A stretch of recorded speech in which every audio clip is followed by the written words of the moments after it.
I had just stopped for a smoke break when the UFO landed. It had been a slow night driving a cab in Grover's Mill, New Jersey, and the fog had settled over a lonely meadow.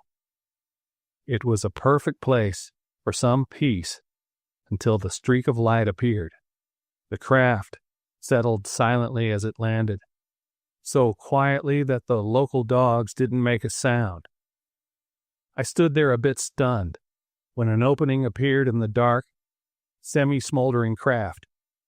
From it drifted a being that looked like a Kewpie doll encased in a 6-foot-high jellyfish. Rubbing my eyes, looking and rubbing them again, I tried to visually decipher what the hell I was looking at. When it was close to me, I felt an unnatural calmness. I should have been going into fight-or-flight mode. My brain was telling me to do just that, but my body was serene. It was kind of soothing and enjoyable, like a superb Indica and a glass of calming red wine. There was a trail of slime from where it had traversed the meadow to the side of the road where I was standing.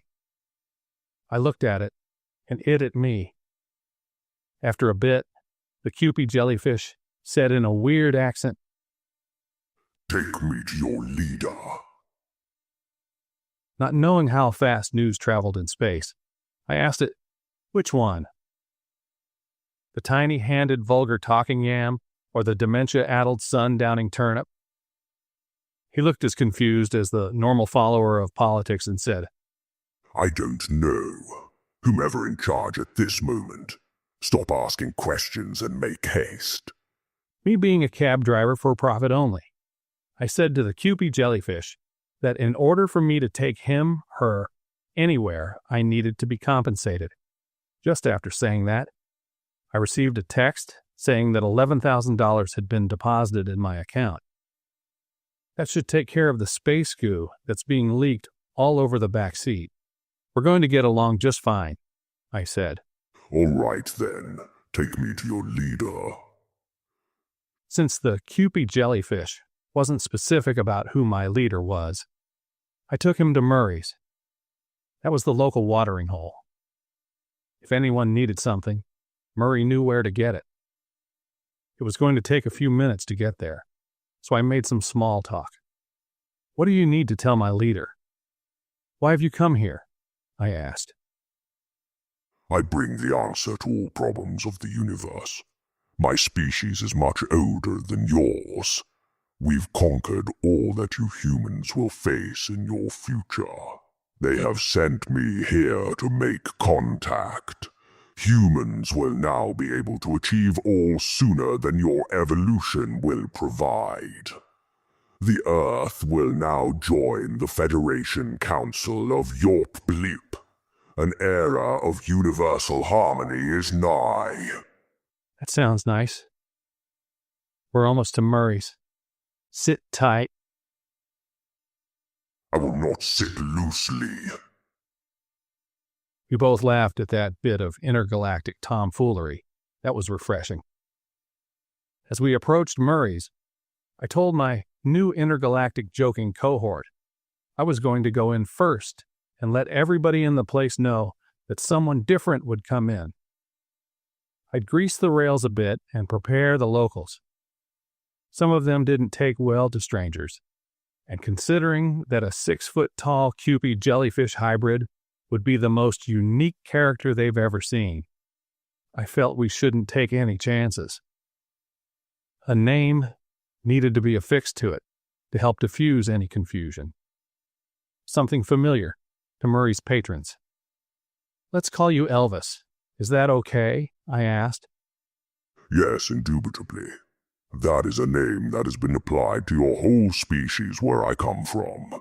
We thought you were all called Elvis. To be given that name refers to me as a king. Fantastic idea. Tell your people I am Elvis." That settled. I pulled up to Murray's. There weren't many cars in the lot, but I recognized a couple of pickup trucks belonging to friends of mine. They had said that they had seen UFOs before. Meeting Elvis would be interesting to watch. Okay, Elvis, you wait here. I'll be back to bring you in. Are you sure I shouldn't go in with you and announce myself with authority? They have trained me that your species respects that. They will sense that I am of goodwill, and that I have many ways of improving the future most positively.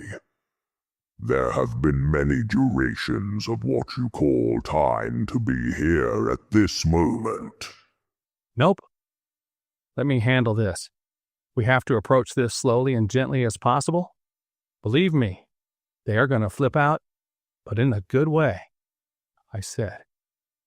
We agreed, and I stepped out of the cab and went into Murray's. I opened the door, and the jukebox wasn't playing. I stopped and looked for a song to play as Elvis was making his appearance. There were no actual Elvis songs, but since this was New Jersey, Springsteen would do. I nodded to the two guys that I knew. They were playing pool in the back. Murray was behind the bar and gave me a smile. Just as he was asking me if I wanted the usual, a cool breeze blew in from behind. Greetings to you.